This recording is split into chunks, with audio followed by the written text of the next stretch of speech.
स्वामी विवेकानंद लोक संसद स्वामी विवेकानंद लोक संसद बौद्ध जिला शाखा ଆଉ ଏ 32ତମ ପାଠଚକ୍ରକୁ ଉପସ୍ଥିତ ଥିବା ସମସ୍ତ ଜ୍ଞାନୀ ଗୁଣୀ ଆଉ ବିଦ୍ୱାନ ଲୋକଙ୍କୁ ମୁଁ ବିଜୟ କୁମାର ସାହୁ ସଂଯୋଗ ହିସାବରେ ସବୁ ସ୍ୱାଗତ କରୁଛି ଆଉ ଅଭିନନ୍ଦନ ଜଣାଉଛି ଆପଣଙ୍କର ମୂଲ୍ୟବାନ ସମୟ ଦେଇ ଏହି ପାଠଚକ୍ରରେ ଅଂଶଗ୍ରହଣ କରିଥିବାରୁ। ଆଉ ବାସ୍ତବରେ ଆମେ ବୌଦ୍ଧ ଜିଲ୍ଲାର ଯେତେ ସବୁ ୟାର शुभेच्छु अच्छु बा पाठक अच्छु बा श्रोता अच्छु अपेक्षा करथु आजिर दिनकू आज दिनर जीवन जिज्ञासा शीर्षकर प्रसंग होची विज्ञान और आध्यात्मिकता। यही प्रसंग आधार रे आलोचना करिया पूर्व मु समस्त पुणी थे स्वागत करुछि एवं कार्यक्रम प्रारंभ रे टिके विभु प्रार्थना करिबा और आध्यात्मिक वातावरण मध्य कार्यक्रम प्रारंभ करिया पे हमर गण उपस्थित अछंती श्रीमती रश्मिता बेहेरा आम ये अंचल मथुरा उच्च प्राथमिक विद्यालय से शिक्षयित्री अच्छा गोटे सुंदर गायिका सी भी मुझे अनुरोध करी गोटे भगवान गोटे प्रार्थना गाई आम कार्यक्रम को शुभारंभ करवा है। रश्मिता दीदी। हाँ धन्यवाद सर। सर मो कथा शुभुची? आज्ञा शुभुची। हाँ। काहे केते दुरुमु आसीछि धाई तोते कालिया देखिबा पाई काहे केते दुरुमु आसीछि धाई तोते कालिया देखिबा पाई सिंह द्वार आगे तो बड़ दांडरे सिंह द्वार आगे तो बड़ दांडरे हसी हसी तो नाम गाइबा पाई काहे केते दुरुमु आसीछि धाई तोते कालिया देखिबा पाई तोते कालिया देखिबा पाई पश्चिमरु उत्तर दक्षिण गले पूर्वरे तो डोरे बंधा मुहेली पश्चिमरु उत्तर दक्षिण गले पूर्वरे तो डोरे बंधा मुहेली श्रीमुख श्रीबाहु श्रीअंग श्रीपति काहे केते दुरुमु आसीछि धाई तोते कालिया देखिबा पाई तोते कालिया देख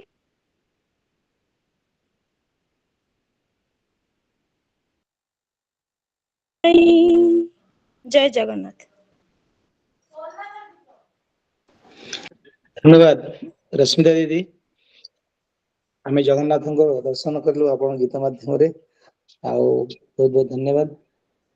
आज कार्यक्रम वंदना कार्यक्रम पर विवेकवाणी पठन हम विवेकवाणी पठन करने आमर बौद्ध पंचायत महाविद्यालय छात्री दिव्यजित बघार को अनुरोध कर विवेकवाणी पठन करेंगे। समस्त को मोर नमस्कार जनाऊँगी। जगतरे जदि किछि पाप थाए ताहा हेला दुर्बलता बा भय जे कौनसी कार्य तुम भितरे शक्ति उद्रेक कराए ताहा ही पुण्य आउ जहाँ तुम शरीर मन को दुर्बल करे ताहा पाप यही दुर्बलता परित्याग कर।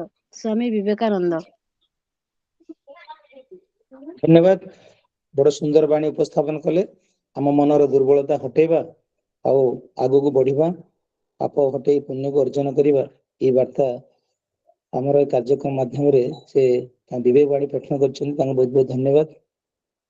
बड़ आनंदर कथा ये मंच रे बहुत ज्ञानी गुणी उपस्थित अच्छा आज आम परम सौभाग्यर कथा बड़ा सुंदर विषय अच्छे विज्ञान आध्यात्म मुख्य आलोचक भी आम घर उपस्थित अच्छा कार्यक्रम सभापतित्व कर अध्यक्षता जी कर से होचंदी श्रीयुक्त ऋषिकेश प्रधान महोदय हमर प्रधान शिक्षक अछंती सार भी माने फोटो हम समस्त देखि पड़ता वीडियो ऑन करछन सर हमर जो बौद्ध जिल्लार से हमर बगियापड़ा निकटस्थ टिकरपड़ा पंचायत से पंचायत हेडक्वार्टर उच्च प्राथमिक विद्यालय लेवल थर प्रधान शिक्षक अछंती सार जन विज्ञान शिक्षक हेले भी साहित्य प्रति बहुत रुचि अछि और विशेष परिचय तांकर शिक्षा विषय जेती हमर अंचल रे प्रसिद्धि लाभ करछंती अधिक प्रसिद्धि लाभ करछंती हमर योग गुरु हिसाब रे योग को निजर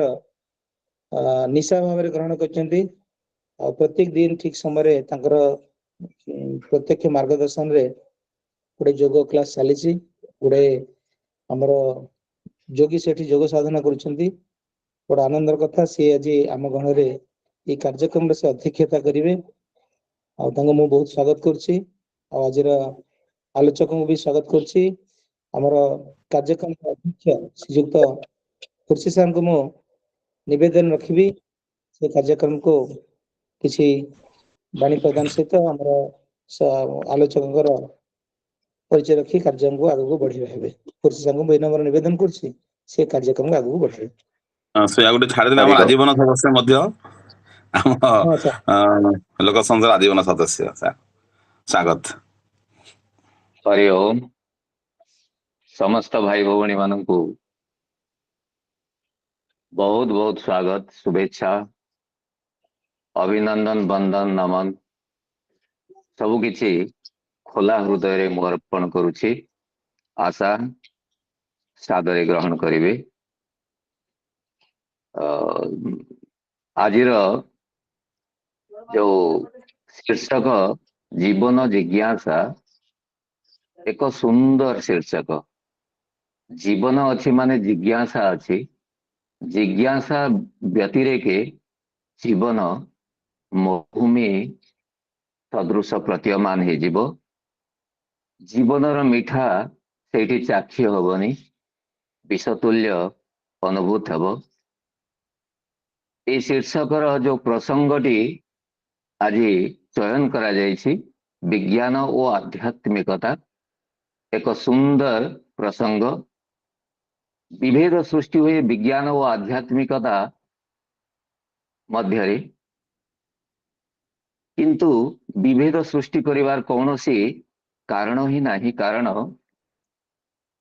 विज्ञान आम जहाँ को कहूँ साइंस बोली ता भितरे रोची टेक्नोलॉजी फैक्ट लॉजिक इत्यादि यह हूँ एक रियल जिनस रियलिटी एथरे रियलिटी अच्छी जहाँ को आमे वर्तमान देखुछु किंतु स्पिरिचुआलिटी बा आध्यात्मिकता आमे या को देखि पारुनु या को आमे बिलीव करुछु बा विश्वास करुछु अथवा अनुभव करुछु या को आमे छुई परिबा नहीं देखि परिबा नहीं तेणु ए सबु प्रभेद थिले मध्य आमे ए दुईटी मध्य रे जते बेले सामंजस्य सृष्टि करि परिबा निश्चित भाव रे आमे जीवन रो जो जिज्ञासा को परितृप्त करि परिबा कारण ये उभय मनीष समाज रो मंगल पाए विज्ञान एवं स्पिरिचुआलिटी आध्यात्मिकता ये उभय मनीष समाज रो मंगल पाए देखंतु आमे किभली भाव रे ए मंगलर स्वाद को आस्वादन करि परिबा एवं उभय मध्य रे थिबा पार्थक्य को दूर करि परिबा।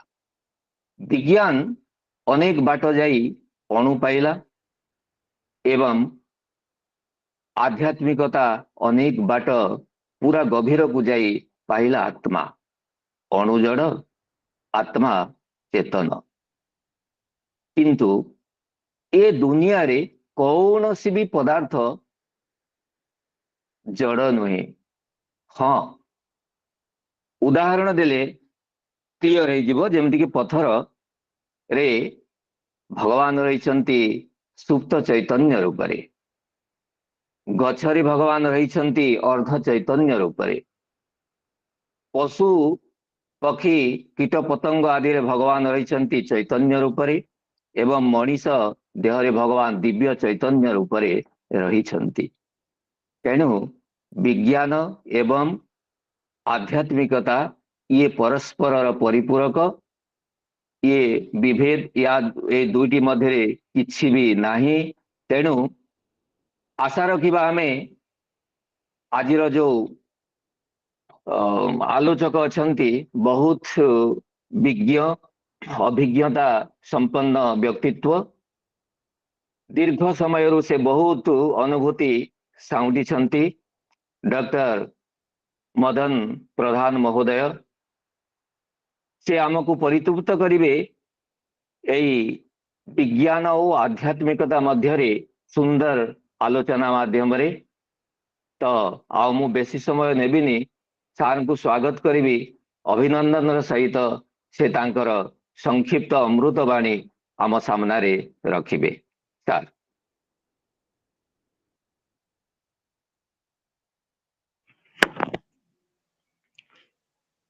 ସମସ୍ତଙ୍କୁ ଶୁଭ ସନ୍ଧ୍ୟା। ଆଜି ବୌଦ୍ଧ ଜିଲ୍ଲାର ସ୍ୱାମୀ ବିବେକାନନ୍ଦ ଲୋକ ସଂସଦ ତରଫରୁ এই ଯେଉଁ ପାଠଚକ୍ରର ଆୟୋଜନ କରାଯାଇଛି, ଆୟୋଜକମାନଙ୍କୁ ମୁଁ ପୁଣି ଅଭିନନ୍ଦନ ଜଣାଉଛି। ଆଜିର ଏ ଯେଉଁ ବିଷୟଟି ବିଜ୍ଞାନ ଆଧ୍ୟାତ୍ମିକତା, ଏ ବିଷୟଟି ଗତକାଲି ମୋତେ ପ୍ରବୀର ଯେତେବେଳେ ଫୋନ୍ କଲେ, ଆମେ ସେତେବେଳେ କେଉଁ ବିଷୟରେ କହିବା ପାଇଁ ହେଲା ବେଳକୁ ଏଇଟା ମୁଣ୍ଡକୁ ଆସିଲା। ତେଣୁ ଏ ବିଷୟରେ ବି ଅନେକ ଚର୍ଚ୍ଚା ବିଭିନ୍ନ ଜାଗାରେ ବିଭିନ୍ନ ସମୟରେ ହେଉଛି। ଆଜି ଆମେ ଯେଉଁ ଆଲୋଚନାଟିକୁ ଏଠି ରଖିବା, ସେଇଠି ମୁଁ ଯେପରି ବୁଝୁଛି ସେଇଭଳି ଭାବରେ କହିବି। ମୁଁ କୌଣସି ତାତ୍ତ୍ୱିକ ଭାବରେ କହିବାକୁ ଚେଷ୍ଟା କରିବି ନାହିଁ, କାରଣ ବ୍ୟକ୍ତି ଠାରୁ ବ୍ୟକ୍ତି ଭିନ୍ନ ହେଇପାରେ। ମୁଁ ଯେହେତୁ ପାଠ ପଢ଼ିଛି ବିଜ୍ଞାନରେ ଛାତ୍ର ଏବଂ ମୁଁ ମେଡ଼ିକାଲ ସାଇନ୍ସରେ ପାଠ ପଢ଼ିଛି, ଅଧିକାଂଶ ସମୟରେ ମୁଁ କଥା କହିଲା ବେଳେ ବୋଧହୁଏ ଅନେକ ବାୟାସ ବି ହେଇଯାଇପାରେ, କଥା ଗୁଡ଼ିକ ସେ ଆଡ଼କୁ ଢଳି ଯାଇପାରେ। ସେଥିପାଇଁ ବି ମୁଁ କ୍ଷମା ମାଗି ନେବି ଆଗରୁ, କିନ୍ତୁ ଚେଷ୍ଟା କରିବି ବିଷୟ ଗୁଡ଼ିକୁ ସେଇ ଶୈଳୀରେ ଉପସ୍ଥାପନ କରିବା ପାଇଁ ଯାହାକି ଆମ ବୁଝିବାକୁ ସହଜ କରିପାରିବ, ବୋଧଗମ୍ୟ କରିପାରିବ। ପ୍ରଥମେ ମୁଁ ଭାବୁଛି ଯେ ଗୋଟିଏ ପୋଏମ୍ କବିତା ଅଛି ରବୀନ୍ଦ୍ରନାଥ ଟାଗୋରଙ୍କର, ସେଇଟିକୁ ପଢ଼ିବି। ସେଇଠୁ ପଢ଼ିଲା ପରେ ସେଇଠୁ ତାପରେ ଅନ୍ୟ ଆଡ଼କୁ ଯିବା। ମିଶାମିଶି ହେବ। ବିଜ୍ଞାନ ଆଧ୍ୟାତ୍ମିକତା କହିଲା ବେଳେ ମୁଁ ଫରକ ଦେଖେ ନାହିଁ, ତେଣୁ ସବୁ ମିଶାମିଶି ହେଇକି ଚାଲିବ। ପ୍ରଥମ ଗୀତାଞ୍ଜଳିର ପ୍ରଥମ ପ୍ରାର୍ଥନା। ଅନ୍ତର ମମ ବିକଶିତ କର, ଅନ୍ତର ତର হে। অন্তর মম বিকশিত কর, অন্তর তর হে। নির্মল কর উজ্জ্বল কর, সুন্দর কর হে। অন্তর মম বিকশিত কর, অন্তর তর হে। জাগ্রত কর উদ্যত কর, নির্ভয় কর হে। জাগ্রত কর উদ্যত কর, নির্ভয় কর হে। মঙ্গল কর নিরলসনি, সংশয় কর হে। যুক্ত কর হে সবার সঙ্গে, মুক্ত কর হে বন্ধ। সঞ্চার কর সকল কর্মে, শান্ত তোমার ছন্দ। চরণ পদে মম চিতনে, স্পন্দন নন্দিত করো হে চরণ পদে মম চিতনি স্পন্দিত করো হে নন্দিত করো নন্দিত করো নন্দিত করো হে অন্তর মম বিকশিত করো অন্তর তর হে। ଗୀତଟିକୁ ମଝିରେ ମଝିରେ ମୁଁ ବର୍ଣ୍ଣନା କରିବି, ଆଲୋଚନା କରିବି, କେତେ ପ୍ରାସଙ୍ଗିକ ଆମର ଆଲୋଚନା ଭିତରେ ରହିବ। ବିଜ୍ଞାନ ବିଷୟରେ ଟିକେ ପ୍ରଥମେ କହିବା। ବିଜ୍ଞାନ ମାନେ ଆମେ କଣ ବୁଝୁଛନ୍ତି? ମଣିଷ ବହୁତ ଆଦିମ କାଳରୁ ମଣିଷ ଆବିର୍ଭାବ ହେଇଛି ଏବଂ ଯୋଉ ଆବିର୍ଭାବ ପଛରେ ଡାରୱିନଙ୍କ ଥିଓରି ଯେତେବେଳେ ଆସିଲା ବିଜ୍ଞାନ ରାଜ୍ୟକୁ, ସେତେବେଳେ ଜଣା ପଡ଼ିଲା ଯେ ମଣିଷ ଆକସ୍ମିକ ଭାବରେ ତିଆରି ହୋଇନାହିଁ। ମଣିଷ ଏକ ପ୍ରକ୍ରିୟା ମାଧ୍ୟମରେ, ଯାହା କୁହନ୍ତି ବିବର୍ତ୍ତନ ପ୍ରକ୍ରିୟା, ସେଇ ପ୍ରକ୍ରିୟା ମାଧ୍ୟମରେ ଜୀବଜନ୍ତୁଙ୍କ ମଧ୍ୟରୁ ସେ ଉତ୍ତରି ଆସିଛି।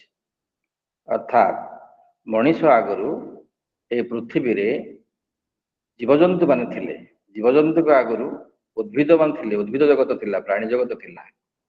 ଏବଂ ସେ ପ୍ରାଣୀ ଜଗତ ଆଗରୁ ଛୋଟ ଛୋଟ ଶୈବାଳ, ବ୍ୟାକ୍ଟେରିଆ, ଜୀବାଣୁ, କୀଟାଣୁ, ଏମାନେ ଯେଉଁ ଆଖିକି ଦେଖାଯାଆନ୍ତି ଅଦୃଶ୍ୟ ଭାବରେ, ସେମାନେ ଜୀବ ଜଗତରେ ଅଂଶ ହେଇଥିଲେ। ତା ଆଗରୁ ବିଶେଷ କିଛି ଜଣାପଡ଼ୁନି, ବୋଧେ କ୍ଷିତ ତେଜ ମର ଦ୍ୟୁମର ପଞ୍ଚଭୂତରେ ତିଆରି ଏକ ଜଡ଼ ଭୂମି ରହିଥିଲା। ଅର୍ଥାତ୍ ଜଡ଼ ଭୂମିରୁ ପ୍ରାଣର ଉତ୍ପତ୍ତି ହେଇଛି, ଜୀବନ ଶକ୍ତି ଉତ୍ପନ୍ନ ହେଇଛି ଏବଂ ତା ଭିତରେ ଗୋଟେ ମ୍ୟାଟେରିଆଲ ସିଥ୍ ତିଆରି ହେଇଛି। ସେ ମ୍ୟାଟେରିଆଲ ସିଥ୍ ପରେ ସେଥିରେ ପ୍ରାଣର ଜୀବନ୍ତ ଚଳନ ସୃଷ୍ଟି ହେଇଛି। ତା ଭିତରେ ଇଣ୍ଟେଲିଜେନ୍ସ ଆରମ୍ଭ ହେଇଛି ଏବଂ ମନର ଆଭାସ ସୃଷ୍ଟି ହେଇଛି ଉଚ୍ଚତର ପ୍ରାଣୀମାନଙ୍କ ଭିତରେ, ମାଙ୍କଡ଼ ଭଳି ଜିନିଷରେ। ଏବଂ ସେଇଠାରୁ ମଣିଷର ସୃଷ୍ଟି ହେଇଛି ଏବଂ ଏଇଟା ହେଉଛି ବିବର୍ତ୍ତନ ଧାରାରେ ମଣିଷ ଆସି ପହଞ୍ଚୁଛି। ଆଦିମ ମଣିଷ ପାଖରେ ସେ ଯାହା ଇମାଜିନ୍ କରୁଥିଲା ପ୍ରକୃତିକୁ ନେଇକରି ତା ଏନଭାରନମେଣ୍ଟ ଭିତରେ, ସେଇ ଅନୁସାରେ ତା ଜୀବନକୁ ସେ ଆଡଜଷ୍ଟ କରୁଥିଲା। ଏବଂ ଯେତେବେଳେ ତା ପାଖରେ କୌଣସି ଆୟୁଧ ନଥିଲା ଜାଣିବା ପାଇଁ କ'ଣ ଚାରିପାଖରେ ଘଟୁଛି, ତାକୁ ସେ କିଛି କିଛି ଭାବରେ ବର୍ଣ୍ଣନା କରୁଥିଲା। ଏଇଥିପାଇଁ ହେଉଛି, ଭାରତ ବର୍ଷରେ ଧର ଆମର ଇମାଜିନେସନ୍ ଥିଲା ବର୍ଷା କାହିଁକି ହେଉଛି ନା ଇନ୍ଦ୍ର ବର୍ଷା କରାଉଛନ୍ତି, ପବନ କାହିଁକି ବହୁଛି ନା ମରୁତ ଦେବତା ପବନ ବାହୁଛନ୍ତି, ସାଗରରେ କାହିଁକି ଜଳ ପଡୁଛି ନା ସେଠି ବରୁଣ ଦେବତା ଅଛନ୍ତି, ସେ ବର୍ଷା କରୁଛନ୍ତି, ଅଗ୍ନି ଦେବତା ଅଛନ୍ତି ବା ସୂର୍ଯ୍ୟ ଦେବତା ଅଛନ୍ତି। ଏଇଭଳି ଅନେକ ଭାବନା ଯାହାକୁ ସେ ଏନଭାରନମେଣ୍ଟ ଭିତରେ ଦେଖୁଛି, ତାର ପରିପ୍ରକାଶ ଭିତରେ ତାକୁ ନେଇକି ସେ ଭାବନା କରିଛି।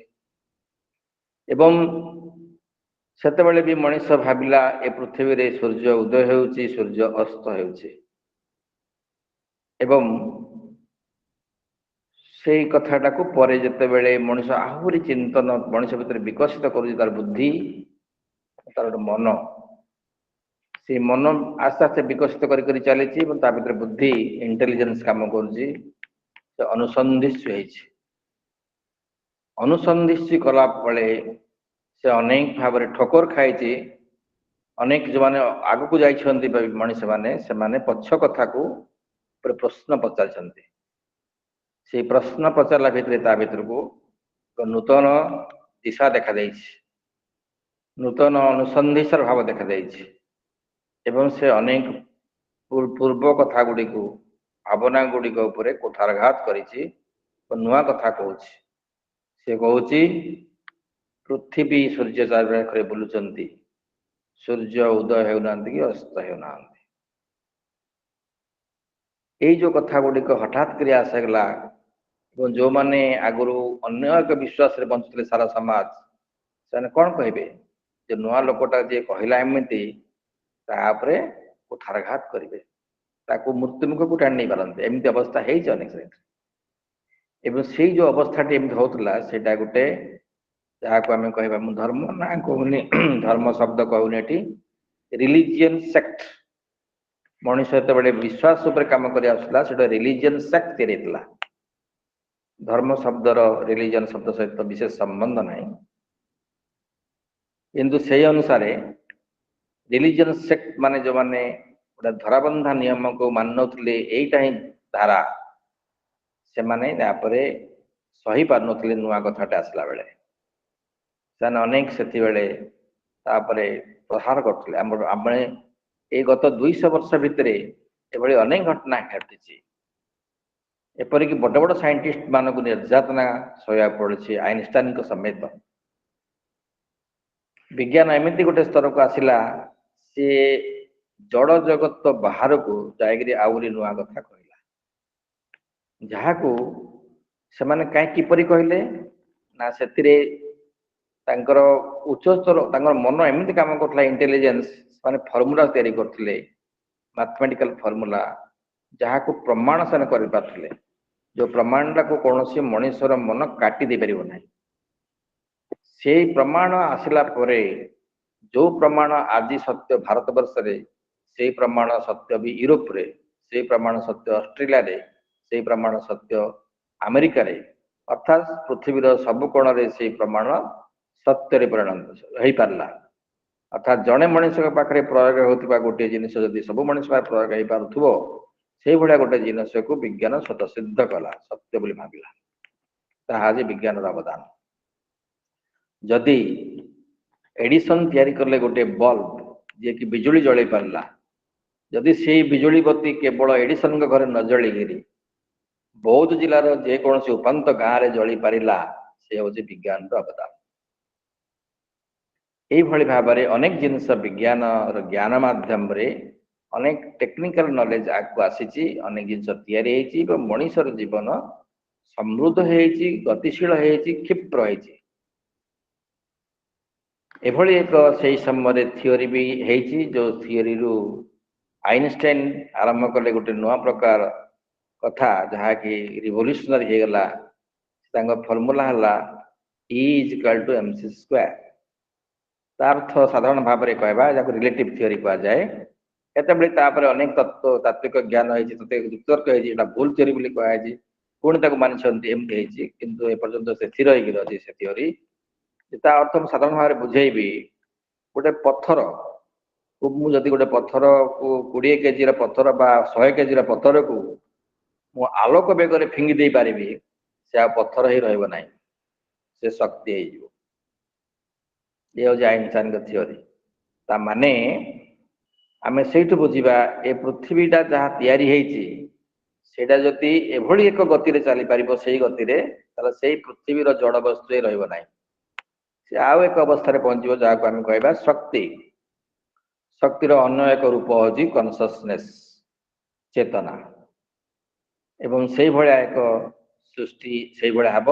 ଅର୍ଥାତ୍ ଯଦି ସେଇ ଗତିରେ ଜଡବସ୍ତୁକୁ ଫିଙ୍ଗି ଦିଆଗଲେ ସେ ହେଇଯିବ ଶକ୍ତି ବା ଚେତନା, ସେଇଭଳି ଶକ୍ତି ଚେତନାକୁ ଯଦି ସେ ଓହ୍ଲେଇ ଆସିବ, ଅବତରଣ କରିବ ଆଉ ଏକ ସ୍ପିଡ ତଳକୁ, ସେ ଜଡରେ ପରିଣତ ହେଇପାରିବ। ଏଇ କଥାଟାକୁ ଆମେ ବିଜ୍ଞାନରୁ ବୁଝିବାକୁ ପଡିବ। ଅର୍ଥାତ୍ ଭାରତ ବର୍ଷରେ ଗୋଟେ ଶବ୍ଦ ରଖା ହେଇଛି, ସଚ୍ଚିତ୍ ଆନନ୍ଦ। ସଚ୍ଚିତ୍ ଆନନ୍ଦ ଏକ ଅବସ୍ଥା, ଏକ ଚେତନାର ଅବସ୍ଥା। ସତ ଅର୍ଥ ସତ୍ୟ, ତିଷ୍ଠି ରହିଛି, ଏକ୍ଜିଷ୍ଟେନ୍ସ। ଚିତ୍ ଅର୍ଥ ଚେତନା, ଶକ୍ତି। ଏବଂ ଆନନ୍ଦ ହେଉଛି ଏକ ଅବସ୍ଥା, ଏକ୍ସଟାଟିକ୍ ଅବସ୍ଥା, ଯୋଉଠିକି ଗଲେ ମଣିଷ ଏକ ଅଦ୍ଭୁତ ଉଲ୍ଲାସମୟ ଅବସ୍ଥାରେ ପହଞ୍ଚିବ। ଦୁଃଖ ନଥିବ, ଯନ୍ତ୍ରଣା ନଥିବ, ଆଉ କିଛି ନଥିବ, କ୍ରୋଧ ନଥିବ, ହିଂସା ନଥିବ। ଏଭଳି ଏକ ବିରାଟ ଅବସ୍ଥା, ଯାହାକୁ ଆମେ କହିବା, ଏଇ ଟୋଟାଲ ଅବସ୍ଥାକୁ କୁହାଯାଉଛି ସଚ୍ଚିତ୍ ଆନନ୍ଦ। ସଚ୍ଚିଦାନନ୍ଦ ଏକ କନସସନେସ୍ ଅବସ୍ଥା, ଏକ ବୃହତ୍ତର ପରମେଶ୍ୱରଙ୍କ ଅବସ୍ଥା। ଏବଂ ତାକୁ ସେ ଯେତେବେଳେ ଓହ୍ଲେଇ ଆସି ତଳେ, ସେ ଜଗତ ସୃଷ୍ଟି ହେଇଯାଇପାରିବେ। ଅର୍ଥାତ୍ ଏ ଧରାପୃଷ୍ଠ ହେଇଯିବେ, ମ୍ୟାଟେରିଆଲ ହେଇଯିବ, ମ୍ୟାଟେରିଆଲ ୱାର୍ଲଡ ହେଇଯିବ। କିତାବ ତେଜ ଅମର जो सृष्टि तैयारी अधिष्ठान से परिणत हो एक कथा को आम विज्ञान उद्धार कर बुझीपर एवं मन पकेबा ईशवास उपनिषद आमर बहुत उपनिषद अच्छी जो ए विषय वर्णना कराई सब उपनिषद सारांश है सच्चिदानंद शेष कथा एवं आम जो मैंने सच्चिदानंद अंश स्वरूप एठारे सृष्टि होती आम समस्ते से ही जगह पहुंचा जो फेरी पहुंचा ये हूँ सब उपनिषद सारांश कथा भारत वर्ष में कहुच्छी प्राय पाखापाखि 108टी उपनिषद अच्छी आहरी अधिक अच्छी कहते 108टी उपनिषद भितर आमको प्राय 10-11टी उपनिषद पर विशेष भाव में व्याख्यान करा जायछि बहुत भाव में इम्पोर्टेंस दिया जायछि एवं से उपनिषद गुड़िक भी अनेक कथा सेठी कौन देवादेवी कथा कह जाए ना सेठी कौन मूर्तिर कथा कह जाए नहीं सेठी विज्ञान कथा कहुई अन्य एक भाषा एवं प्रथम उपनिषद जहाँ को कह जाए ईशवास उपनिषद से प्रथम श्लोक रोजी ईशवासम इदम सर्वम जगत्यम जगत जगत तेन त्यक्तेन भंजिता मांगुत कश्य शीघ्रम यही जगत रे जहाँ देखुज सबू परमेश्वर से निजे ही अछंती सृष्टि तेणु अनेक समय आमर भारतीय दर्शन में भी केतक जिते साधना करुवे साधना कला बेले जिते से स्तर को पहुँची पार नुवे शरीर घर स्त्री पिला छुआ समझे टाणी आणुवे आसक्ति आसक्त आसक्ति पड़ुवे मुझे जापर नुवे से या विरुद्ध स्वर उत्तोलन कर जगत मिथ्या ब्रह्मन सत्य किंतु आम विज्ञान को यदि कहवा सेमती केमती हम से ब्रह्मन निजे कहते जगत तेणु अन्य ऋषि माने कहते महर्षि श्री अरविंद कहते जगत सत्य ब्रह्मन सत्य ये कथाटा को विज्ञान अनुसार आमको बुझा पड़ो जगत सत्य ब्रह्मन सत्य स्वामी विवेकानंद भी से कथा को बहुत जोर देते जे पृथ्वी ये जो सृष्टि है जो मनीष मान अच्छा जीवजंतु अच्छा समस्त अच्छा पूरा पूरी सत्य एवं यही से ब्रह्मन सत्य को आम देखिपारूना कहीं आमर अनेक लिमिटेशन रही से कथा को टिके पुणे आउे बुझा मुझे सब मिसेक कह बाध्य भी कारण दीटा सब्जेक्ट को एकाठी जोड़ा कंपेरिजन करने कष्ट हम विज्ञान रे जिते मेडिकल साइंस आग को आसला बहुत कष्ट पर आसी बहुत खिन भिन कर मनीष शरीर को कटा जाइए मनीष शरीर आत्मा को खोजा जाइए मनीष शरीर भितर केते कथा खोजा सेठू आनाटोमी बाहरी आनाटोमी फिजियोलॉजी बाहरी फिजियोलॉजी बायोकेमिस्ट्री बाहरी बायोकेमिस्ट्री अनेक आहरी साइंस अनेक साइंस बाहरी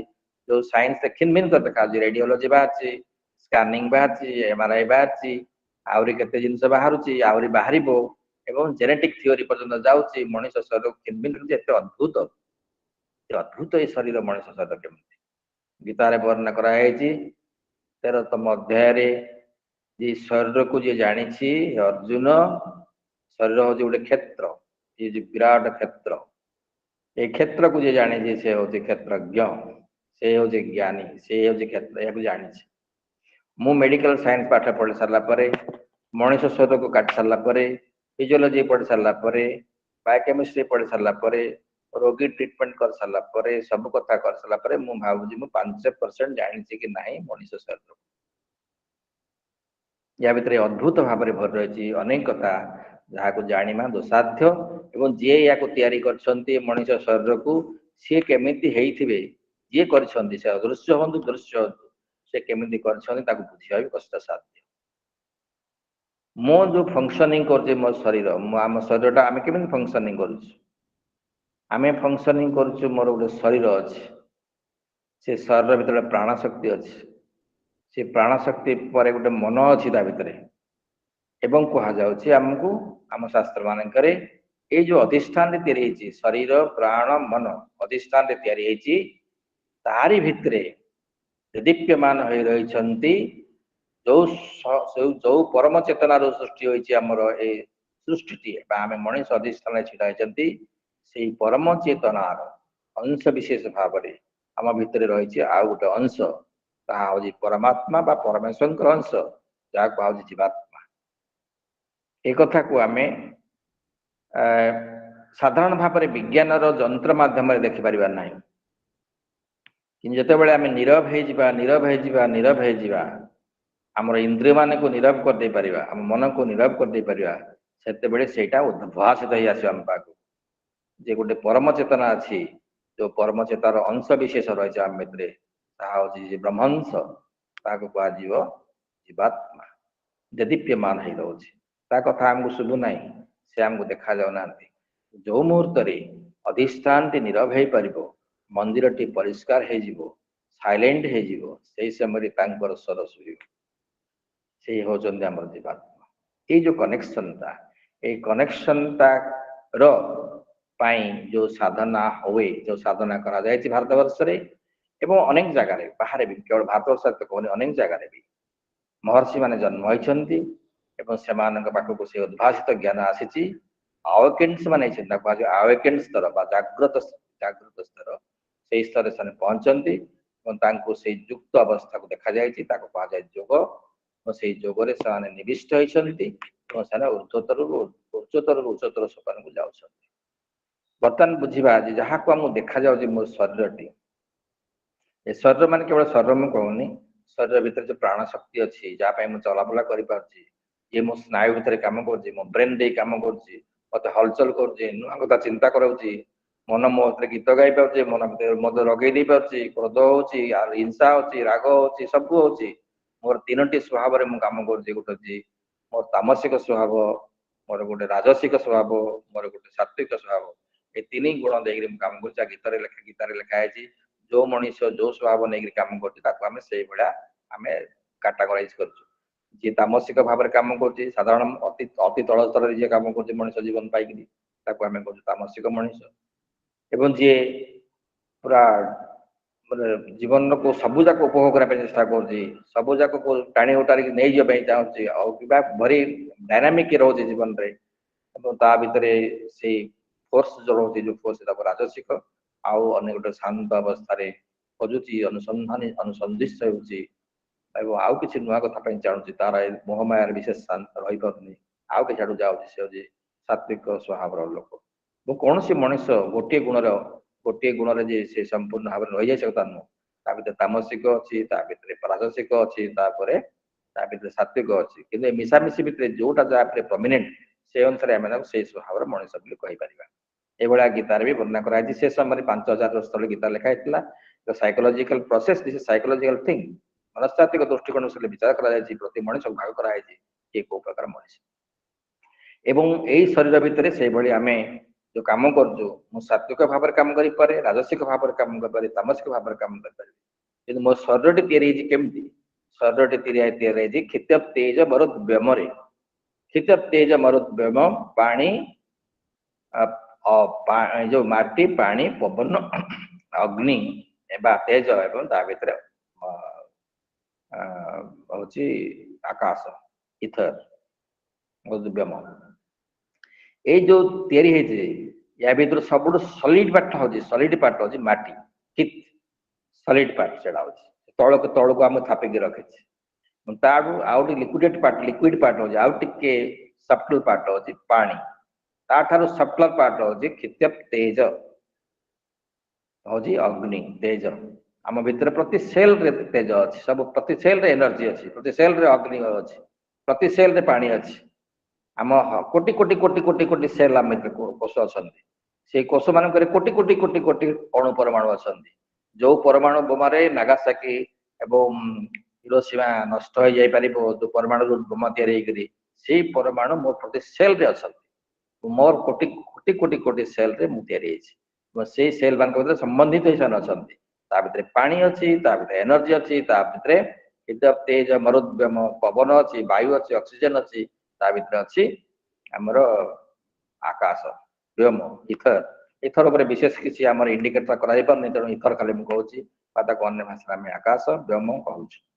ବ୍ୟୋମ ଉପରେ ବହୁତ ସଫ୍ଟଲର, କ୍ଷିତ ମାଟି ଅପେକ୍ଷା ସଫ୍ଟଲର ହଉଛି ପାଣି, ପାଣି ଅପେକ୍ଷା ସଫ୍ଟଲର ହଉଛି ପବନ, ପବନ ଠାରୁ ସଫ୍ଟଲର ହଉଛି ତେଜ, ତେଜ ଠାରୁ ସଫ୍ଟଲର ହଉଛି ଆମର ବ୍ୟୋମ।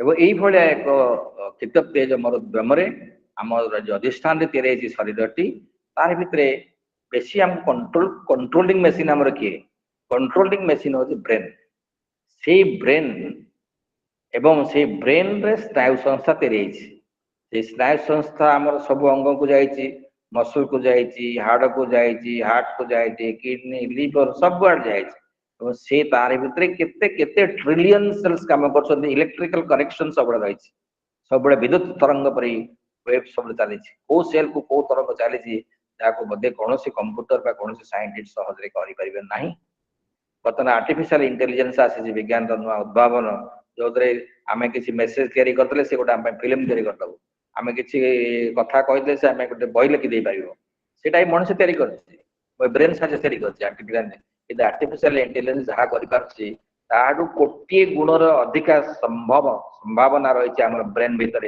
जो ब्रेन मात्र 1/10 हाईएस्ट इंटेलिजेंट मैन यूज कर जदि आइनस्टाइन ब्रेन को संश्लेषण करा विश्लेषण करा देखाई ब्रेन मात्र 1/10 से यूज कर आम के यूज करवा आम 1/20 बा 1/30 यूज कर तेणु ये ब्रेन भितर एते संभावना दे सृष्टि कर जो परमेश्वर बा जहाँ को सृष्टिकर्ता कहवा मुझे परम चेतना सृष्टि रे ये जो मैटर सृष्टि है मनुष्य भितर से ब्रेन भितर एत जिन काम हो जो ब्रेन स्नायु संस्था द्वारा मो शरीर को चलाऊँगी किंतु तार पोटेंशियलिटी संभावना को मात्र अल्प टिके मात्र जानी बहुत अल्प जानी मेडिकल साइंस सब डिस्कवरी कर पारना पर्यटन एवं खाली आम जानी केते कौन असुविधा हेल्ले ट्रिटमेंट कले से पुणी ठीक ठाक हो भितर जो अनंत संभावना रही जार भी जी कविता लिखिपर जहाँ भर से विज्ञान कर चित्र कर स्कल्पचर तैयारी कर रागे कर मर्डर कर पारे सब कथा से ब्रेन भर छंदी छंदा नहीं पारे ब्रेन कौन किसी कम कर ब्रेन तो गोटे मेसीन ब्रेन गोटे मेसीन से मेसीन से कर ना मेसीन आउ एक अदृश्य भाव में ये किसी कम कर जी आसिक प्रभाव पकाऊ से अदृश्य हूँ आम कह मन एवं ये मन ब्रेन उपर काम कर ब्रेन सब बाहर आमको आणुची आमर सब जाक इनफॉरमेशन से केमिति आणुची इनफॉरमेशन से किसी इंस्ट्रूमेंट रखिছে से इंस्ट्रूमेंट गुडी कहला आमर इंद्रिय गीता रे 11 इंद्रिय कथा वर्णना कराई पंचेंद्रिय हूँ फिजिकल इंद्रिय माने मोर आखि देखुची से आणुची आखि जहाँ देखुची आपण वर्णना करंतु देखंतु आखि गोटे जो आमर सीसीटीवी रे केते केते केते केते जिनिस से कैप्चर करछि किंतु हम धरुजु केते जहाँ हमर दरकार होछि आखि केते केते जिनिस देखुछि एका बेले हजार हजार जिनिस देखुछि किंतु आमे कहा को रिसीव करछि ब्रेन जेति दरकार होछि सब से रिसीव करन किंतु मो आखि सब देखुछि जुआड को आखि बोललन सब देखिदेला से कैमरा रे पसी गला किंतु रिसीव करछि ब्रेन जदा दरकार होछि आउ सब जाक रिसीव करछि किंतु ब्रेन रे को जगह रे से गच्छित होय रहउछि संरक्षित होय रहउछि स्टोर्ड हो रही जदि बाहर करा हिप्नोटाइज द्वारा हिप्नोटाइज करा बाहर अन्य किसी उपाय द्वारा बाहर सेमती मो कान अच्छी कान जहाँ शुणुची केते कथा शुणुची कान मात्र 20 डेसिबल टू 80 डेसिबल 120 डेसिबल भीतर शुणी पार सेपट को शुणी पार ना बहुत बड़ पार्टी हेल्ले शुणी पार ना बहुत कम स्वर शुणी पार ना बादुड़ी जहाँ शुणी पार्टी शुणी पारि ना कुकुर जहाँ शुणी पार्टी शुणी पारि ना मनीष जहाँ शुणी तार लिमिटेशन सेमती आम जीभ अच्छी सबू स्वाद को बारी पार ना जो केतोटी स्वाद को दिखाई तार इंद्रिय को बुझे से स्वाद बारी पार ब्रेन स्वाद बारी पार ना ब्रेन को जीव यू सेंसरी अर्गान रू ब्रेन से शब्द जान ब्रेन पाखे से ना कैपेसिटी ब्रेन को जाए इनफॉरमेशन हम सेमती आखि कान नाक जीभा चर्म चर्म विराट सब बड़ अर्गान हो चर्म केते कथा घटुची प्रति मुहूर्त संवेदन स्पर्श कातरता हो स्पर्श होती कथा हो सेंसिटिवनेस हो सब कथा कौन ब्रेन ब्रेन धरी पार्टी सब कथा कौन कहूँ पिंपुड़ी कामुड़े मुझे कहूँ मत काटला ये मत स्पर्श कर मुझे जानली ये मत किए आउ किए कौन कले मुझे जान कि अनेक कथा घटुची प्रति मुहूर्त तेणु हजार हजार कोटी कोटी जिनिस एका बेले घटुला बेले भी आम केवल जानू किसी लिमिटेड वे अर्थात आमर जो पोटेंशियलिटी अच्छी तार बहुत कम अंश आम मात्र व्यवहार कर जो पंचेन्द्रिय बाद आहरी केते गुड इंद्रिय विषय गीतार वर्णना कराई जो से नहीं मनकर आमर से दीटा पाद दीटा को हाथ दीटा को आनस को जेनिटालिया को लिया लिंग को निया माउथ को निया ये भी पंच इंद्रिय निया ଏବଂ ଏମାନଙ୍କ ସମସ୍ତଙ୍କ କଣ୍ଟ୍ରୋଲିଂ ଅଥରିଟି ସେ କହୁଛନ୍ତି ମନ। ମନକୁ ବି ଗୋଟେ ସେନ୍ସ ୱିଦିନ୍ ସେନ୍ସ, ଏମାନେ ବାହାର ଇନ୍ଦ୍ରିୟ ଏଗୁଡା ସବୁ, ଭିତର ଇନ୍ଦ୍ରିୟ ହଉଛି ମନ। ମନକୁ ଆମେ କହୁଛୁ ରାଜ ଇନ୍ଦ୍ରିୟ, ମନ ଇନ୍ଦ୍ରିୟ। ଏବଂ ଆହୁରି ଅନେକ ଆମର ଇଣ୍ଟରନାଲ କଥାକୁ ନେଇ କହୁଛନ୍ତି ଅହଙ୍କାର ଗୋଟେ ଅଛି, ପ୍ରେମ ଅଛି, ରାଗ ଦ୍ୱେଷ, ଏସବୁ ରହୁଛି। ଏସବୁ ଆମର ଯୋଉ ଭାବ ସୃଷ୍ଟି ହଉଛି ଏଇ ମାଧ୍ୟମରେ, ସେସବୁ ଆମର ଫଙ୍କସନିଂ କରୁଛନ୍ତି। ଏଇ ଫଙ୍କସନିଂ ଭିତରେ ଆମେ ଯେତେବେଳେ ଯାଉଛୁ, ସାଧାରଣ ମଣିଷ ହେଇଥିଲେ ଆମେ ଆଉ ଚିନ୍ତା କରୁନୁ, ଏଇ ଭିତରେ ଆମେ କ୍ଷେତ୍ରଟି ତିଆରି କରିକିରି ଆମର ସଂସାର ତେଲ ଲୁଣ ସଂସାରର ବାହାରିକିରି ଆମେ ଭାବୁଛୁ ଏଇଟା ହିଁ ଜୀବନ। କିନ୍ତୁ ଯୋଉମାନଙ୍କ ଭିତରେ ଆଉ ଏକ ଚେତନା ଜାଗ୍ରତ ହେଇପାରୁଛି, ସେମାନେ ୟା ଠାରୁ ବାହାରି ଯାଉଛନ୍ତି। ସେ କହୁଛନ୍ତି ଏଇଟା ମୋର ଲିମିଟେସନ, ଏଇ ଭିତରେ ମୁଁ ଯାହା ଦେଖୁଛି ସେ କିଛି ନୁହଁ। ସେ ଆଉ ଏକ କଥା ବିଚାର କରୁଛି ଏବଂ ସେମାନଙ୍କୁ ଦେଖାଯାଉଛି ଆଉ ଏକ ଉଦ୍ଭାସିତ ରାଜ୍ୟ। ଯେମିତି ବୈଜ୍ଞାନିକ ଦେଖାଯାଏ, ବୈଜ୍ଞାନିକ ଯେତେବେଳେ ଏକ୍ସପେରିମେଣ୍ଟ କରୁଥାଏ ତାକୁ ଦେଖାଯାଏ କଣ ତା ଭିତରେ ଅଛି, ସେ ଆଟମ କୁଆଡେ ଗଲା, ସେ ଜିନ୍ କୁଆଡେ ଗଲା, ଏସବୁ ଭିତରେ ଖୋଜୁ ଖୋଜୁ ସେ ଆଉ ଗୋଟେ ପହଞ୍ଚିଯାଏ। ସାଧାରଣ ମଣିଷ, ସାଧାରଣ ଲୋକ ସେଟା ବୁଝିପାରିବନି, ସେ ସେଥିରେ ପହଞ୍ଚିଯାଏ। ସେମିତି କାହା ଭିତରେ ଗୋଟେ ଉଦ୍ଭାସିତ ଜ୍ଞାନ ଆସିଲା, ଆୱକେଣ୍ଡ ଆସିଲା, ସେ ଆଉ ଗୋଟେ କଥା ଦେଖାଯିବ। ସେ ପଚାରିବ ଏଇ ସଂସାରରେ ଦୁଃଖ କାହିଁ ଅଛି, ରୋଗ କାହିଁ ଅଛି, ମୃତ୍ୟୁ କାହିଁକି ଅଛି। ସେ ହବ ଗୌତମର ବୁଦ୍ଧ। ସେ ହବ ସେ ସ୍ତ୍ରୀ ପୁତ୍ର ଛାଡି ଦେଇକି ପଳେଇ ଯିବ ଏବଂ ତପସ୍ୟା କରିବ, ଏବଂ ସେଠି ସେ ତାକୁ ଦେଖାଯିବ ବୋଧିସତ୍ୱର ଜ୍ଞାନ, ସେଠି ଦେଖାଯିବ ଆୱକେଣ୍ଡ ନଲେଜ, ଜାଗ୍ରତ ଜ୍ଞାନ। ସେ ହବ ଆୱକେଣ୍ଡ ପୁରୁଷ ହେବ। ସେ ଫର୍ମୁଲା ତା ଭିତରେ ବାହାରିବ, କାମନାର ବିନାଶରେ ଜଗତ, ଦୁଃଖର ବିନାଶ। ଆମ ସମସ୍ତଙ୍କର ଆମେ ସବୁଦିନ ସେ କଥା କହୁଛୁ, ଆମେ କାମନାର ସେ ଫର୍ମୁଲା ବହୁତ ଦିନ ତିଆରି ହେଲାଣି, କିନ୍ତୁ ଆମର କାମନା ବିନାଶ ହଉନାହିଁ, ଦୁଃଖର ବିନାଶ ହଉନାହିଁ। କିନ୍ତୁ ଯଦି ଆମେ ଆନାଲିସିସ୍ କରିବା ଭଲ ଭାବରେ, ହଁ ସତ କଥା ତ, ମୋର ଯଦି କାମନା ନଥିବ ମୁଁ କାହିଁକି ଦୁଃଖରେ ପଡ଼ିବି, ମୋର ଯଦି କାମନା ନଥିବ ମୁଁ କାହିଁକି ଦୁଃଖରେ, ଏଇଟା ସତ କଥା। ବିଜ୍ଞାନ ବି ସତ କହିବ, ସାଇକୋଲୋଜି ବି ସତ କହିବ, ସମସ୍ତେ ବି ଲଜିକ ବି ସତ କହିବ, କିନ୍ତୁ ହଉନାହିଁ କାହିଁ ଏପର୍ଯ୍ୟନ୍ତ। ଅର୍ଥାତ୍ ଆମେ ଯୋଉ ବନ୍ଧନ ଭିତରେ ପଡ଼ିଛୁ, ଅର୍ଥାତ୍ ଯୋଉ ଇନ୍ଦ୍ରିୟ ମାୟାରେ ଆମକୁ ଯୋଉ ଲିମିଟେସନ ଭିତରେ ରଖାଯାଇଛି, ଏଇ ଯୋଉ ଆମର ଅଧିଷ୍ଠାନ ଯୋଉ ଲିମିଟେସନ ଅଛି, ସେ ଅଧିଷ୍ଠାନ ଭିତରେ ଏ କଥାଟାକୁ ମୁଁ ବୁଝିପାରିଲି, କିନ୍ତୁ ଆପ୍ଲିକେସନ ଆଣିପାରିଲି ନାହିଁ। ତେଣୁ ଏଇଭଳିଆ ଏକ ସମସ୍ୟା ଭିତରେ ଆମେ ଚାଲିଲା ବେଳେ ଆମକୁ ଯୋଉମାନେ ସାତ୍ଵିକ ପୁରୁଷ ଭାବରେ ଜ୍ଞାନ ପ୍ରବୁଦ୍ଧ ହେଇକି ତାଙ୍କୁ ଦେଖାଯାଉଛି ଆଉ ଗୋଟେ ରାଜ୍ୟକୁ, ସେମାନେ କହୁଛନ୍ତି ସେଇ ରାଜ୍ୟକୁ ଯିବା। ସେଇ ରାଜ୍ୟରେ ରହିଛି ଆନନ୍ଦର କଥା, ସେଇଠି ରହିଛି ନନ୍ଦିତ କର, ନନ୍ଦିତ କର, ନନ୍ଦିତ କର, ହେଇ ମତେ ଆନନ୍ଦିତ କର, ଆନନ୍ଦିତ କର, ଆନନ୍ଦିତ କରର ପ୍ରଭାବ। ସେଇଟାକୁ ସେ କହୁଛନ୍ତି ଆଉ ଗୋଟେ ବାଟ। ତେଣୁ ଆମେ ଦି ଭାଗରେ ବିଭକ୍ତ କରିବା।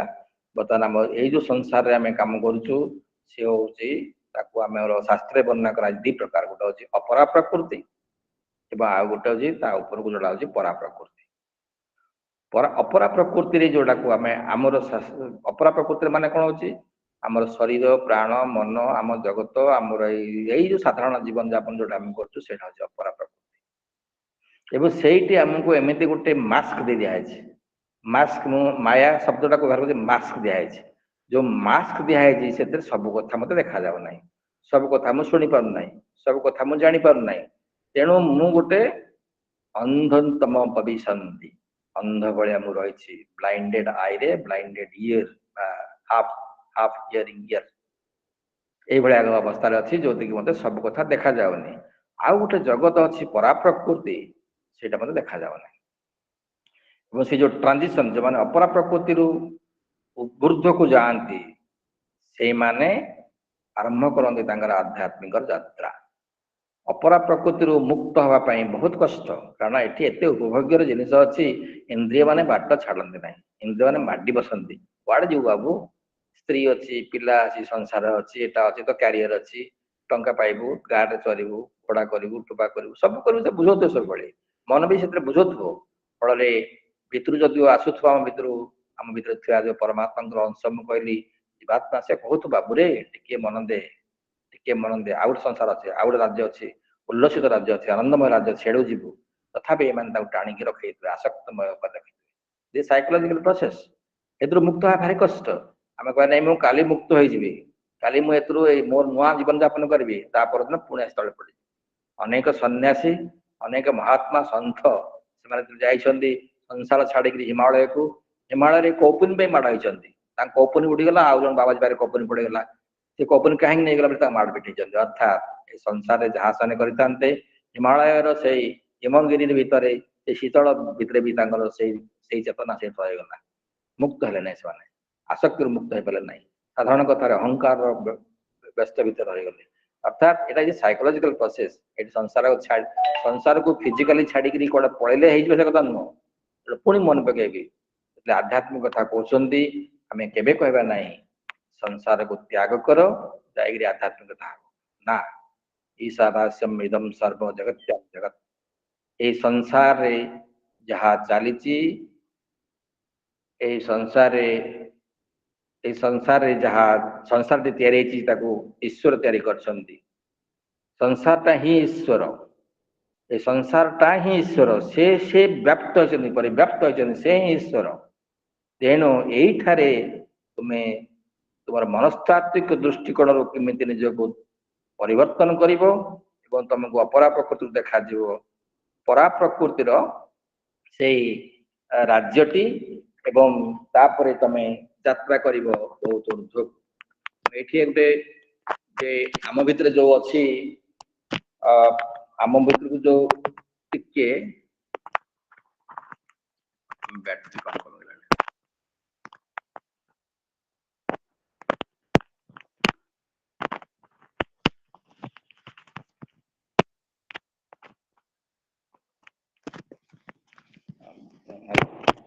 कर सॉरी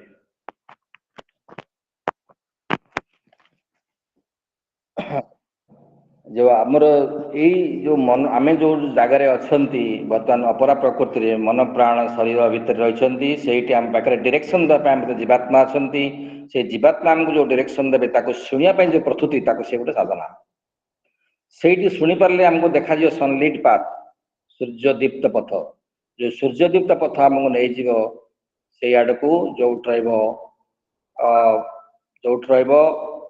आमको अपरा प्रकृति परा प्रकृति अर्थात जहाँ को आम कह आध्यात्मिक सोपान यात्रा आध्यात्मिक सोपान यात्रा एवं से जो ट्रांजिशन रे पहुंची गले भी बहुत सुख लगे जे मु गोटे नुआ बाट देखा आपण को जाऊ जाऊ जंगल भीतर जाऊँ अपरा प्रकृति मन कर पूरा जंगलटा मैंने आप बाट देखा जाऊनी तार भीतर छंदी फंदी होकर आंब फांब खाई जाऊँ बाट देखा जाऊनी कि आपण लक्ष्य अच्छी सेपटे से जंगल आर पटे आ गोटे सुंदर प्रांतर पड़ी से जाऊँ हठात कर जाऊ जाऊ जाऊ जाऊ जंगल प्रांतर पहुंची गले जंगल प्रांतर आप हठात देखागला हाँ सेपटे सुंदर प्रांतर छिड़ा सूर्यालोक देखा आउ कि जगत देखा से जो प्रोसेसटा से पहुंचला जो खुशी लगे सहीटा प्रकृत में आपन को भी आनंद दब अर्थात अपरा प्रकृति जाऊला बेले परा प्रकृति को सेठी भी आपन खुशी लगे माने से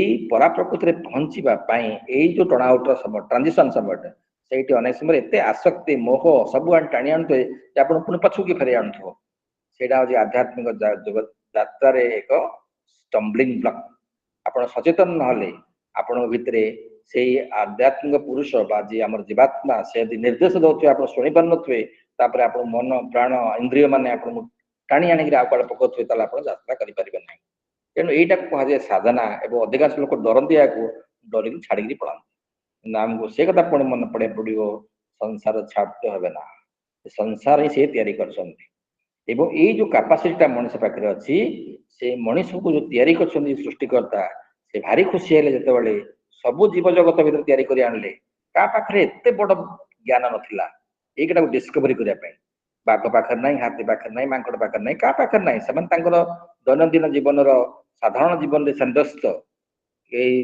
से भी खाइबे पीबे मैथुन हमको संसार ये करेंगे से अधिका से सूर्य को देखले भी बुझीपारे ना चंद्र को देखले भी बुझीपारे ना तारा को देखले भी बुझीपारे नहीं फूल फुटले भी बुझीपारे ना किंतु मनीष पाखे आउ गोटे ज्ञान रही जो ज्ञान बड़े संभव होती कहुए भागवत गीतार मनीष देहे दिव्य ज्ञान देखी संतोष भगवान इटा गोटे विराट लिफ्ट जीव जगत अपर जो प्राणी मान मनुष्य गोटे विराट लिफ्ट बहुत जंप से कर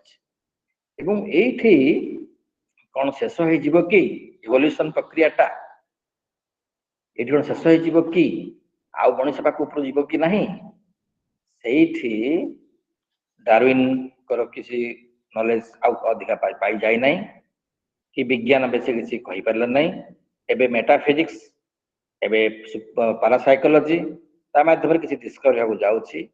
ଏଇଠି ଆଉ ଜଣେ ମହର୍ଷି ଶ୍ରୀ ଅରବିନ୍ଦ ଆଉ ଏକ କଥା କହୁଛନ୍ତି ଯେ ଏଇ ବିବର୍ତ୍ତନ ଧାରା ଏଇଠି ରହିବ ନାହିଁ।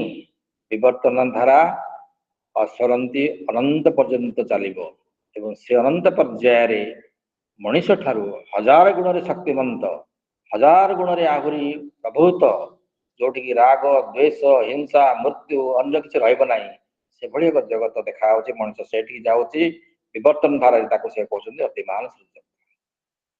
ଏବଂ ଅତିମାନସ ଉପରେ ସେ କହୁଛନ୍ତି ଆଉ ଏକ ଯୋଉ ରାଜ୍ୟ ଆମେ ଯୋଉଠୁ ଆମେ ସବୁ ସୃଷ୍ଟି ହେଇଛନ୍ତି ସେ ହଉଛନ୍ତି ସଚିଦାନନ୍ଦର ରାଜ୍ୟ। ଏବଂ ଏଇ ଯାତ୍ରା ପଥକୁ ଆମେ କହିବା ମଣିଷ ଯୋଉଠି ଅଛି ସେଇଠୁ ଯାତ୍ରା କରି କରି କରି କରି ଯୋଉ ଉପର ସ୍ତରକୁ ଯିବ ଅତି ମାନସ ସ୍ତରରେ ଜଗତ ସୃଷ୍ଟି ଏବଂ ଗୋଟିଏ ମଣିଷ ହବ ନାହିଁ। ସେ କହୁଛନ୍ତି ଗୋଟିଏ ମଣିଷ ଆବିଷ୍କାର କରିପାରେ। ଏଡିସନ ଆବିଷ୍କାର ଉଦ୍ଭାବନ କଲେ ବଲ୍ବ, କିନ୍ତୁ ସେ ବଲ୍ବ କେବଳ ତାଙ୍କ ପାଖରେ ରହିଲା ନାହିଁ, ବଲ୍ବ ସାରା ଜଗତ ହେଲା। ଗୋଟିଏ 2 ଜଣ 100 ଜଣ ମଣିଷ ଆବିଷ୍କାର କରିପାରନ୍ତି ସେଇ ଜଗତକୁ, ଅତି ମାନସ ଜଗତକୁ, କିନ୍ତୁ ସେଟା ସେମାନଙ୍କର ସମ୍ପତ୍ତି ହେରେଇବା ନାହିଁ, ସେଟା ସମଗ୍ର ମାନବ ସମାଜ ପାଇଁ ହେବ। ସମଗ୍ର ମାନବ ସମାଜ ମାନେ ଏଠି ଉତ୍ଥିତ ହେଇପାରିବେ ନାହିଁ। ସେମାନେ ରହିଯିବେ ଏଇ ମଣିଷ ସମାଜରେ, କିନ୍ତୁ ମାନେ ଉତ୍ଥିତ ହେବାକୁ ଯିବେ ସେମାନେ ସେଇ ରାଜ୍ୟରେ ପହଞ୍ଚିବେ। ନୂଆ ଜଗତ ସୃଷ୍ଟି ହେବ। ଯୋଉ ଜଗତ ମଣିଷ ମାଙ୍କଡ ଭିତରେ ଥିବା ପାର୍ଥକ୍ୟ ଯେମିତି 1000 ଗୁଣ, ସେମିତି 5000 ଗୁଣର ପାର୍ଥକ୍ୟରେ ତିଆରି ହେବ ଆଉ ଗୋଟେ ଜଗତ। ସେଇଟା ହେବ ଆଉ କା ଆଧ୍ୟାତ୍ମିକ ଯାତ୍ରା। ସେଇଠି ସେ ତାକୁ ଭାଗ କରିଛନ୍ତି ଯେ ମଣିଷର ଯୋଉ ମଣିଷ ମନ ହଉଛି ବର୍ତ୍ତମାନ ଫ୍ରଣ୍ଟରେ ଠିଆ ହେଇଛି ଆମର।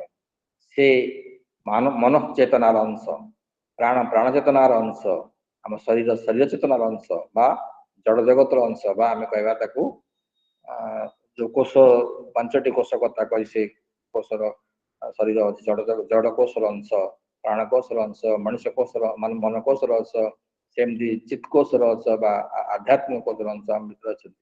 ତେଣୁ ମନ ହଉଛି ଦିବ୍ୟ ଜ୍ଞାନ ଆଣିପାରୁଛି, ମନ ପାଖରେ ଅଛି, ସେ ଦିବ୍ୟ ଜ୍ଞାନକୁ ଏକ୍ସପ୍ଲୋର କରିପାରୁଛି। ତେଣୁ ମନର ଆହୁରି ଅଛି ଉଚ୍ଚତର ମନ, ହାୟର ମାଇଣ୍ଡ ପରେ ଅଛି ଇଲୁମିନ୍ଡ ମାଇଣ୍ଡ, ଆଲୋକିତ ମନ।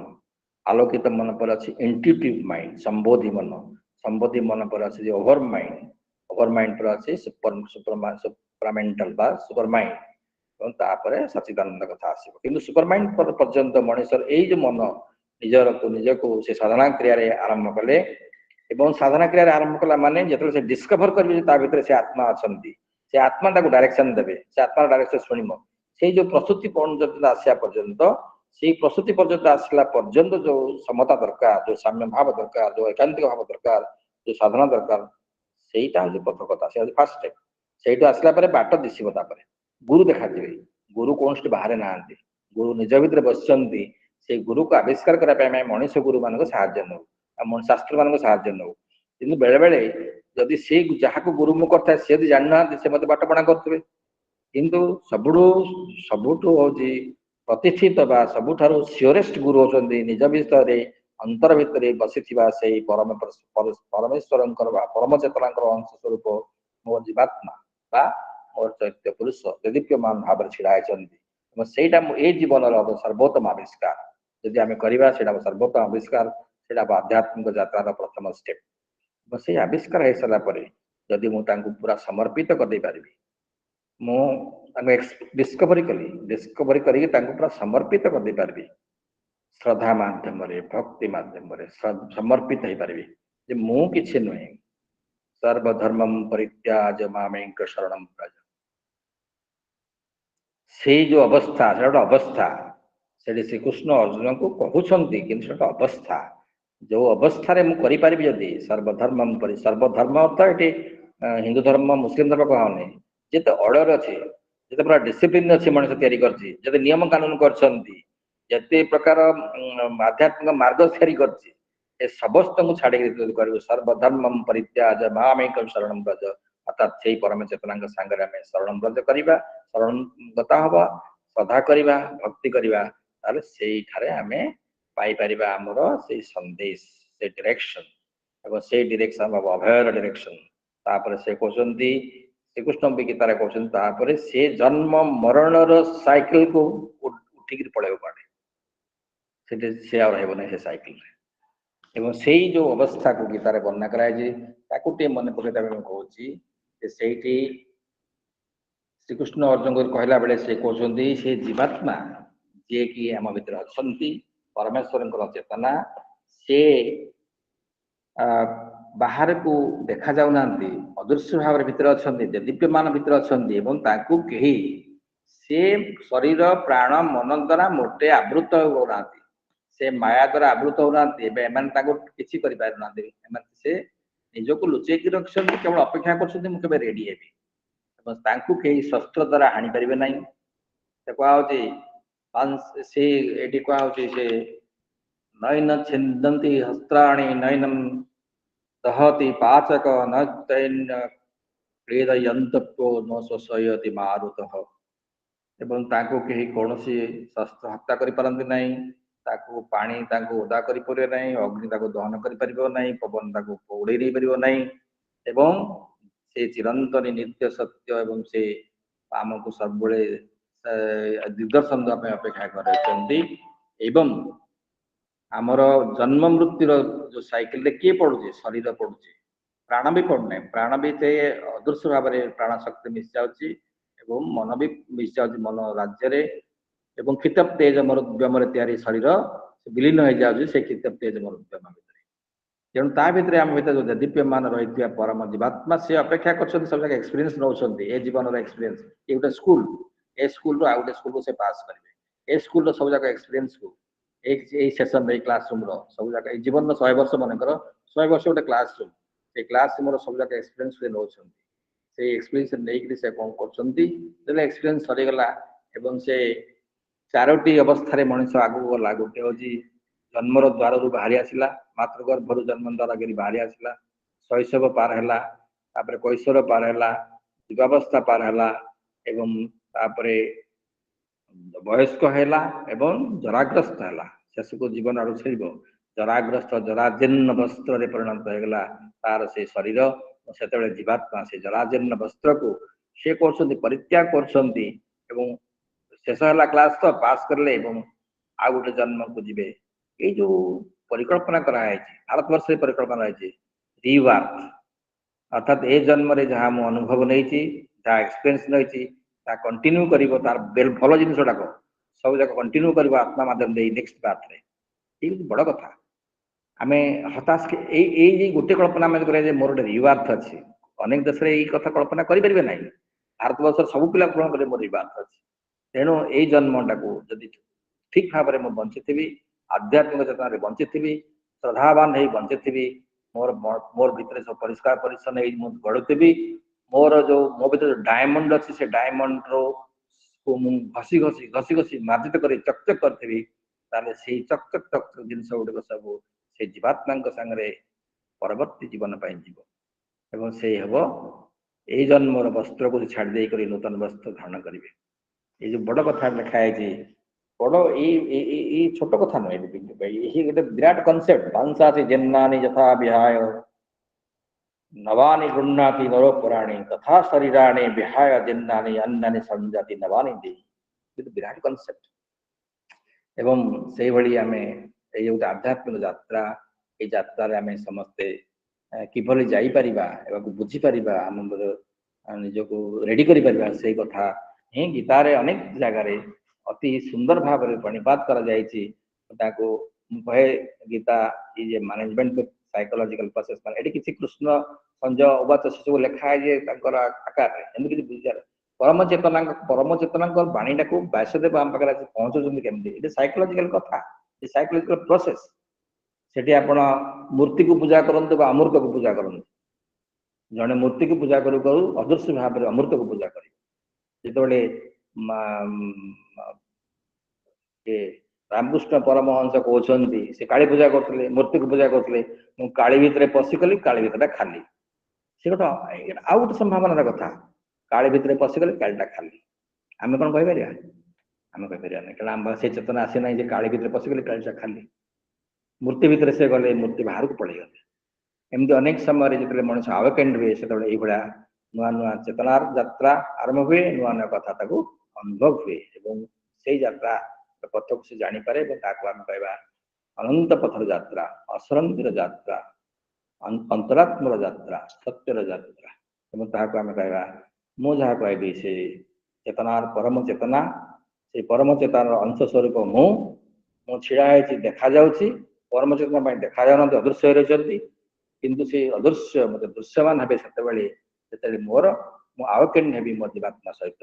ଏବଂ ସେତେବେଳେ ସେଇ ପ୍ରାର୍ଥନା ପୁଣି ବୋଲିବି ଯେ ମୋତେ ସେଥିପାଇଁ ଯୋଗ୍ୟ କର, ମୁଁ ଆୱକେଣ୍ଡ ହୁଏ, ମୁଁ ଜାଗ୍ରତ ହୁଏ, ଅନ୍ତର ମମ ବିକଶିତ କର, ଅନ୍ତରତର ହେ, ନିର୍ମଳ କର, ଉଜ୍ଜ୍ୱଳ କର, ସୁନ୍ଦର କର, ଜାଗ୍ରତ କର, ଉଦ୍ୟତ କର, ନିର୍ଭୟ କର ହେ, ମଙ୍ଗଳ କର, ନିରଲସ ନିଃସଂଶୟ କର ହେ, ଯୁକ୍ତ କର ହେ সবার সঙ্গে, মুক্ত কর হে বন্ধ, সঞ্চার কর সকল কর্মে, শান্ত তমর ছন্দ, চরণ পদ্মে মম চিত নিস্পন্দিত কর হে। ତୁମ ଚରଣ ତଳରେ ମୋର ଚିତ୍ତ ମନକୁ ନିସ୍ପନ୍ଦିତ କରିଦିଅ, ଶାନ୍ତ କରିଦିଅ, ସ୍ଥିର କରିଦିଅ, ସ୍ଥାଣୁ କରିଦିଅ। ଏବଂ ସେ ଯେଉଁ ଅବସ୍ଥା ଆସିବ ସେତେବେଳେ କ'ଣ ହବ?